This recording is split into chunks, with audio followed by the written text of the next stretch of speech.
وسیم احمد صاحب آپ انڈیا سے سوال کرتے ہیں، مفتی صاحب ہر فرض نماز کے بعد 11 بار سر پر ہاتھ رکھ کر یا قیوم پڑھنے سے دماغ تیز ہوتا ہے، کیا یہ بات حدیث سے ثابت ہے؟ یہ بات حدیث میں تو نہیں ہے، البتہ ہمارے بعض اکابرین اور اسلاف کا یہ عمل منقول ہے ان کے تجرباتی زندگی کا، کہ اگر کسی شخص کا حافظہ کمزور ہے، کوئی چیز یاد کرنا چاہے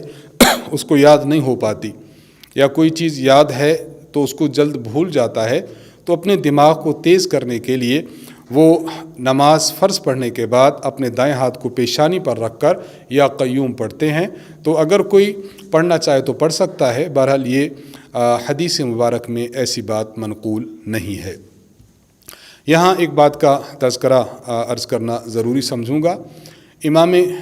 شافعی رحمہ اللہ کے والد ہیں کہ استاذ ہیں امام وکیع بن جراح رحمہ اللہ۔ امام وکیع رحمہ اللہ سے امام شافعی رحمہ اللہ نے ایک مسئلہ پوچھا، اب اس کو آپ نے ایک شعر کی صورت میں بند فرمایا۔ فرماتے ہیں شکوت الی وکیع سوء حفظی واوصانی الی ترک المعاصی فإن العلم نور من الہی ونور اللہ لا یعطی لعاصی۔ اس کا ترجمہ یہ ہے، فرماتے ہیں کہ میں نے اپنے استاذ امام وکیع رحمہ اللہ سے بات عرض کی کہ میرا حافظہ خراب ہے، حافظہ کمزور ہے، تو کمزوری حافظہ کے لیے انسان کیا کرے؟ آپ نے فرمایا فارشدنی الی ترک المعاصی،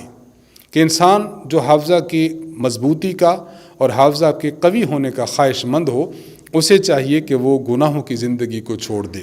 فإن العلم نور من الہ، وجہ یہ ہے کہ علم یہ اللہ تعالیٰ کا ایک نور ہے، ونور اللہ لا یعطی لعاصی، اور نور کسی گناہ گار کو نہیں دیا جاتا۔ اس لیے وہ طلبہ کرام جو مدارس میں، کالجز میں، اسکولز میں، یونیورسٹیز میں پڑھتے ہیں، تو ان کے حافظے کے لیے بھی یہ بہت عظیم الشان چیز ہے کہ وہ لوگ گناہوں کی دنیا سے نکلیں، نیکی، تقوی، طہارت کی زندگی کی طرف آئیں، تو انشاءاللہ اللہ تعالیٰ ان کے حافظے کو مضبوط فرما دیں گے۔